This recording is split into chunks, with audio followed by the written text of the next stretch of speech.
Hello and welcome to the Exam Study Expert podcast. And for regular listeners, it's great to be back with you again. Thank you for bearing with me during the slight hiatus in normal service over the past few weeks while I was working through an unusually intense period of patch of time on the home front. As I implied in my last update episode, I do all I can through thick and thin to keep the lights on here on the show and keep putting out regular content for you each week. But unfortunately, things just transpired over the past few weeks to make that goal impossible, no matter how important that goal is to me.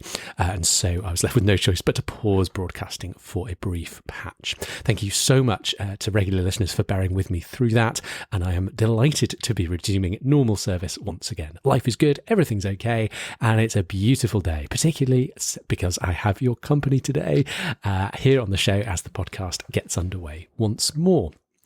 I've even treated myself to a snazzy new little microphone for the podcast. I thought after 5 years and close on 200 episodes and reaching hundreds of thousands of listeners around the world now, it was high time we had an upgrade to the cheap little thing I have been using from day one.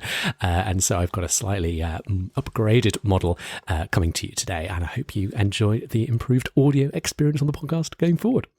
So today's episode is all about why study smarter. Why study smarter? There are two big reasons I wanted to do this episode. First, in many ways, it sets out the case for the entire existence of this podcast, setting out what I actually want to help you with. And so it's a pretty important episode for us to do, and not before time either. And it felt especially apt to recommence regular episodes with this topic after the little hiatus we have had the past few weeks. Know that the title is Why Study Smarter. Similar in name to past episodes about why study. It's a little bit different though, because why study smarter is about what's in it for you in learning to be more effective in your study methods, which is a little bit different to the past themes we've done on why study at all, where we're simply looking at the reasons we want to study and meet our academic goals in a bid to build that motivation to study. Today's episode assumes we already have that motivation, we want to do well, and it's really about the majority of what we talk about here on the podcast. That is to say, the power of taking your study strategy to the next level and why that can make such a big difference. And the second and another big reason I wanted to talk about this today is that it serves as a really nice platform on which to build the little mini-series I have coming for you over the next few weeks, which is effectively going to be a start-to-finish audio course. I haven't quite decided how many episodes yet, probably around about 4 episodes on how to use what I consider the most effective learning strategy of all. Some of the next few episodes are going to be brand new material in which I'm updating some of the kind of the classic How to Study Effectively series from years back on the podcast with my latest thinking and tips and tricks that I have not yet shared on the podcast before. So some very important things I want to update on. And then other parts of it will simply be gathering together advice that already exists scattered throughout the podcast archives and putting it in a coherent, in order, start to finish, course style experience over several episodes, such that a complete beginner to studying smarter could tune in from episode 1 of the series next week with absolutely no prior knowledge expected and go through to the final episode of the series and get everything they need to know in the course of those episodes to master studying really, really effectively in practice. Today's episode I kind of consider to be not really a part 1, more of a kind of a part 0 to that course, a sort of a preliminary discussion on why that course is going to be so important, as well as why the rest of the podcast we talk about is so important as well, and why the things we teach can have such high impact for you. So let's take a look. What is the case for studying smarter? I'm going to break this down into 2 big segments. So I'm going to firstly talk about the 3 main reasons I see for why studying smarter makes such a big difference. And then at the end, I'll address some of the common doubts and challenges that I often hear from people if they're kind of hesitating for any reason when they first learn about effective study strategies. And some of the perfectly understandable questions that often come up when people start to discover this stuff for the first time. So let's dive in. Let's get the most obvious reason to study smarter out of the way first. It's to help you land the best results in your exams and assignments that you possibly can. So whatever you're aiming for, the A or A star, the 9, the 95%, the 4.0, the first class, the magna cum laude, this distinction, or simply that straight up pass to get you in the door to the next step in your journey, having the right approach to your learning has a huge impact. And this is not just my opinion. I've got the data to prove it.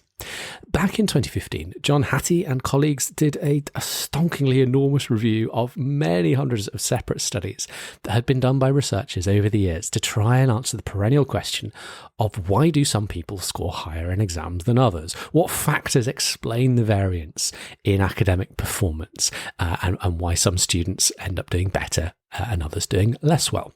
Is it down to their teachers, their home environment, their peer group?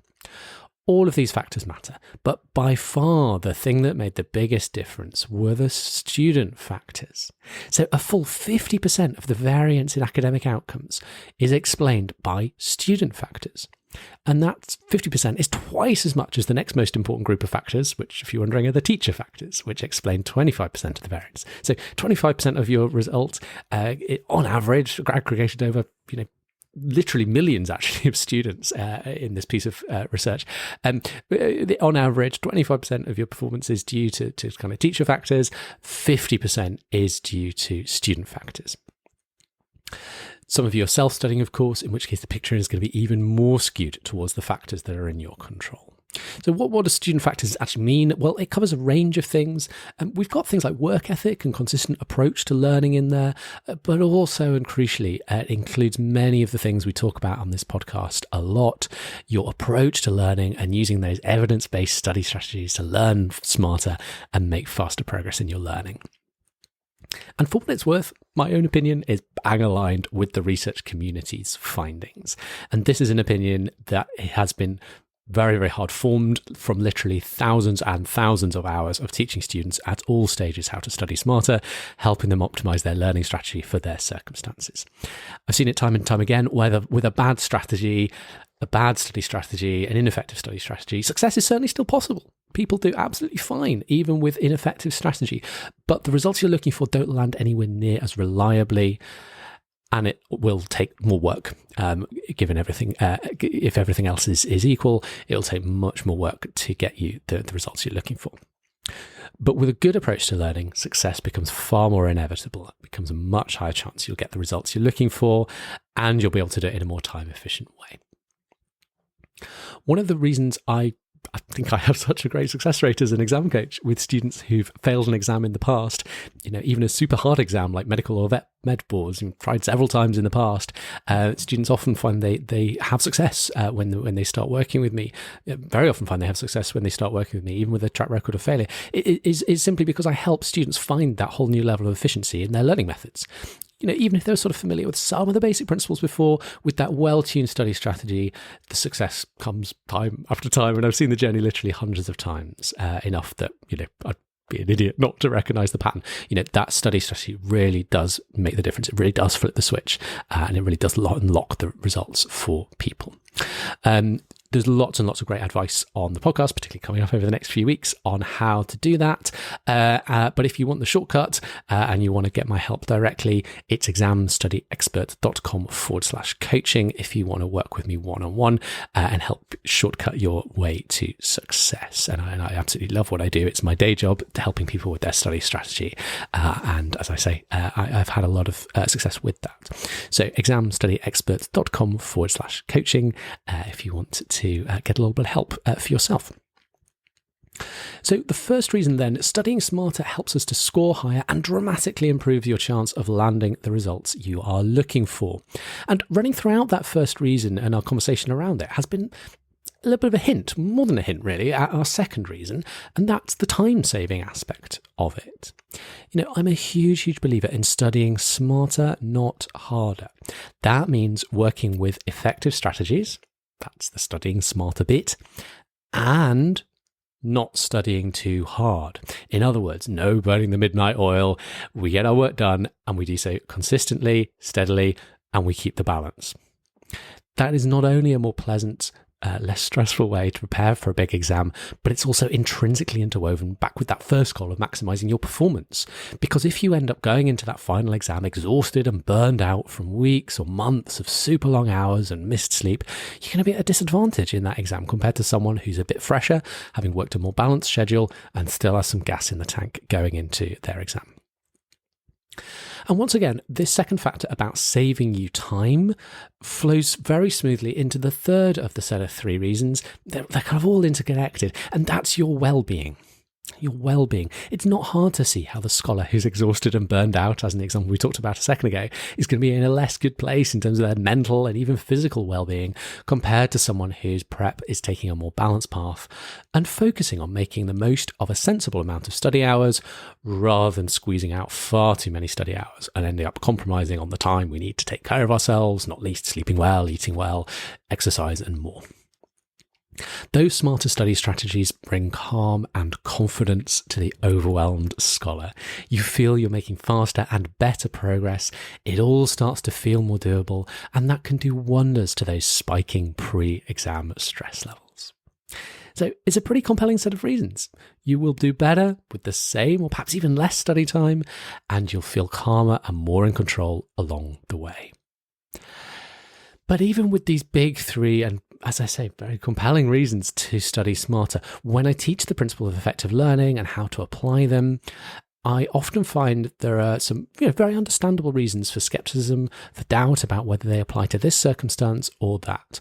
And so I think it's worth just taking a moment to explore some of the big reasons, because there'll be people listening to this that are having one or more of those doubts as we explore this episode.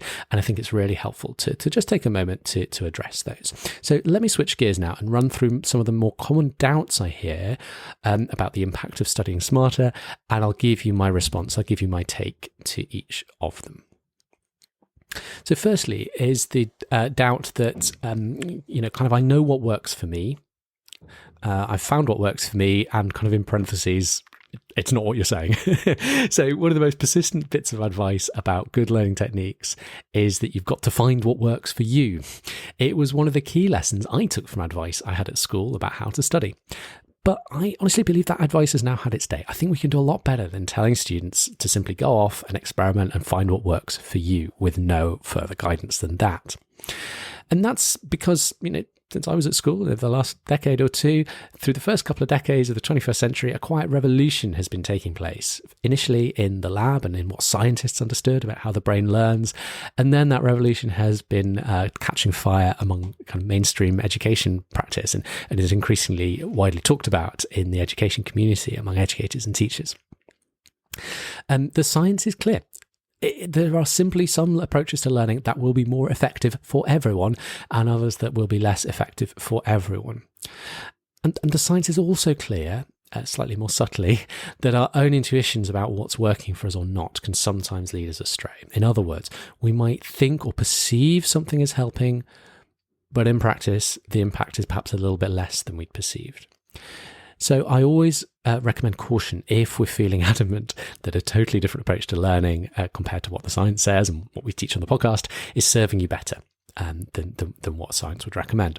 That's not to say you don't have choice. You absolutely do have choice. You absolutely still can express preference, because there are various options for effective learning strategies to choose from.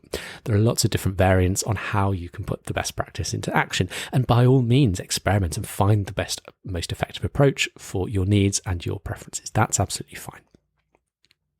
So number 2 is, I'm already getting good results. Why should I do anything differently? So sometimes I'll meet scholars in the course of doing my work who are getting really good results with less effective learning techniques. So are they proving the science wrong? Are they the exception to the rule? Do the ineffective techniques really work for them after all? In short, my answer to that is no. Like, everyone is better off using more effective techniques.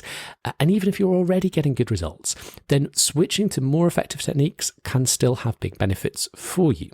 You may find you can perform even better with more effective strategies. You may find you can get the same results in a more time-efficient way, and so you save yourself learning time. And if nothing else, then you're preparing yourself for future steps on your academic journey. So it may be that you're a student at school or high school, and you've never really been stretched or challenged by the work you're set at school. if you're fortunate enough to be in that position. And, you may be someone that can kind of get away with any old learning strategy, even not a particularly effective one, up to a certain point. But there will come a point on your academic journey when those less effective strategies stop working for you as well as they have in the past. You stop kind of getting away with the less effective approach and have quite a nasty bump in the road in many cases, when you suddenly find yourself studying, medicine at Oxford or law at Harvard, only to discover that your old habits of, making notes or rereading just isn't cutting it anymore, and you're facing a scramble under pressure and being behind to apply new systems and catch up. It's far better to get in those good habits that will serve you well for the rest of your academic journey while you're not under pressure. So the sooner, the better. Number 3, I'm an auditory or visual learner. Will your strategies work for me? So, the learning styles model, as it's known, the visual auditory kinesthetic theory, VAC model, VAK, VAC, was an incredibly popular idea in the education world over the past sort of 20, 30 years or so. And the big idea was that everyone has their preferred modality. Either you're a visual learner or an auditory learner or a kinesthetic learner, which means you kind of learn through structure or movement. And when information is presented in your preferred modality, it sticks better. Or so the idea went. But the thing was, this never came out of science. This never came out of the world of psychology. And indeed, a generation of cognitive psychologists has been diligently searching for evidence to support the idea that this might actually be a way to help people learn more effectively. And we just simply have not found the evidence for it. We've tried lots and lots of different ways of putting this to the test experimentally, and it's just not true. While it's true that people may be drawn to one mode or the other, and certainly have preferences, there's lots of people listening to this, I'm sure, will feel they have a preference to learn visually or a preference to learn in a kind of audio medium. There's just no evidence that if we learn in our preferred modality, you learn faster and remember more. That said, if you feel you enjoy your work more in a preferred modality, then by all means lean into that. And given certain kind of visual or processing needs, there may be strong arguments to go for different modalities. If your brain, for example, processes written language very more slowly than the kind of neurotypical brain, then that could be a strong argument to work in an auditory medium. So there are kind of exceptions to this, and it kind of sort of almost common sense, really. Like if it's going to take you a very long time to read something, then you might spend more time in your learning using kind of auditory systems.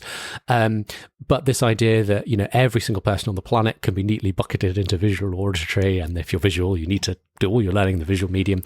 That's just not really borne out by the experimental evidence. So this leads me nicely on to number 4. I'm a neurodiverse learner. Will your strategies work for me? So the short answer is yes. Whether you have dyslexia, autism, ADHD, or any other neurodiversity, and we've covered many of these on the podcast in specific episodes in the past, really interesting conversations with some experts in their fields. But the basic principles of learning effectively will work for your brain too. That's not to say we won't have adaptations. There can be some adaptations that can be really helpful, and I'll mention some of them in the course of the next few episodes when we get into the course over the episodes to come on how to learn effectively in practice. But broadly, the core principles at the heart of effective learning are so fundamental that they cut across all brain differences. Number 5. This is all very well for strong scholars, but I'm not very good at school, so all this isn't really for me. Again, the research I've seen suggests that, if anything, effective learning techniques have an even bigger benefit for those scholars who otherwise struggle relative to their classmates. Learning to learn effectively is a key part of how you swim rather than sink, and maybe even helping you catch up with your peers. In at number 6, I already know this. So the fundamentals I teach are increasingly well understood by many education professionals and increasingly widely communicated to students in turn. And at the heart of it, many of my favourite strategies I teach are not new. If you've got an absolute pile of stuff to learn, flashcards are an incredible tool. And pretty much everyone listening to this will know what a flashcard is, and most of you will have experience using them, either old school paper flashcards or via digital tools. There is nothing revolutionary about recommending flashcards. I get that. But what is revolutionary is the fine detail in how we actually put that idea into practice. I've heard many, many versions of the following story of someone being invited to watch an elite athlete training and wondering, oh gosh, what are the kind of super advanced kind of training drills that this athlete is using to be kind of at the absolute top of their game, world class in their field. Maybe they're a renowned footballer or a basketball player, for instance. And then they're surprised to see that the drills that they're doing out on the pitch or out on the court at 5 a.m. in the morning every day are the exact same drills that every school coach in the land gets their kids to do too. It's not the drill itself that's different. It's the way it's executed, the precision, the detail. That's what makes the difference. There's a school that I've worked a fair bit with over the years who has a watchword of world-class basics, which I just absolutely love because it sums up a lot of my philosophy too. World-class basics. We take the basic idea of flashcards in this example and focus on really world-class execution. Time and time again, I've seen that to be the route to exceptional results in a time-efficient way. The sorts of things people sometimes expect I'll teach, very often they're kind of looking for some kind of fancy silver bullet mnemonic strategy, or they've heard about mind palaces, and it's almost like magical sounding memory tools. And look, if you're trying to memorize a deck of cards in 10 seconds or a 200-digit number string, by all means, go and learn fancy mnemonic strategies and mind palaces and the like, and go and get yourself a world record time in a memory championship. It'd be a lot of fun, I'm sure. But while these kind of memory feats are, amazing and incredible feats, academic learning is a totally different beast in terms of kind of the nature of the learning. And I struggle to think of examples in the literally thousands I've worked with in depth who have achieved academic success by majoring on these kinds of kind of almost magical seeming silver bullet type strategies. So my advice, stick to the basics. Do what's been proven to work, but focus all your efforts and energies on making that execution really world-class.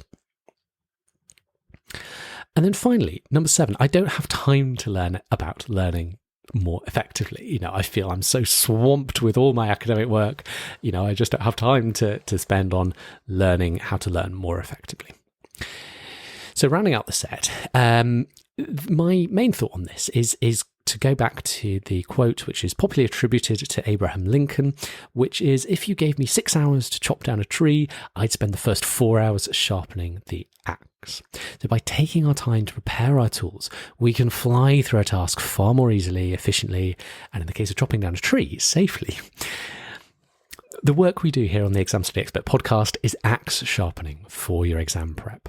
Taking a little time to acquire a little knowledge can have a big payoff for the pace at which you zoom through your learning goals to come, helping you maximize your performance in your academic goals, helping you do that in the most time efficient way, and helping you have the calmer, more in control, less stressful route to success. And as ever, if you enjoy the Exam Study Expert podcast and are looking for those best results in your exams in the most time-efficient way, the door is open to you. The invitation is open to come work with me one-on-one to help craft a plan that is perfect for your circumstances. Whether you're brand new to the world of learning effectively or a seasoned pro looking for some little hints and tips, the work I do is perfect for anyone who is serious about success in their exams at any level. I pour my heart into the podcast, and if you're a regular listener to coming to me for coaching, we can often skip through the fundamentals if you're already familiar with them from the podcast, and we'll get into some of the more nuanced conversations about how they apply to you and which tools will really unlock taking your study strategy to the next level. So to fix an exploratory chat, no cost to you, and to meet each other and have a relaxed chat about how you're getting on and how I might be able to help you, head to examstudyexpert.com/coaching. Or if you're a parent listening to this and have a student at home, do head to the same place and we can have a conversation about how I might be able to help your son or daughter. And with that, we're a wrap for today. Thank you so much for joining me for this episode. It's great to be back podcasting with you, and I will look forward to seeing you next time for part 1 of the all-new, updated, and now rather long-awaited, it's been a few weeks since I first teased it, all-new and updated How to Study Effectively series. It should be a good one. In the meantime, wishing you every success, as always, in your studies.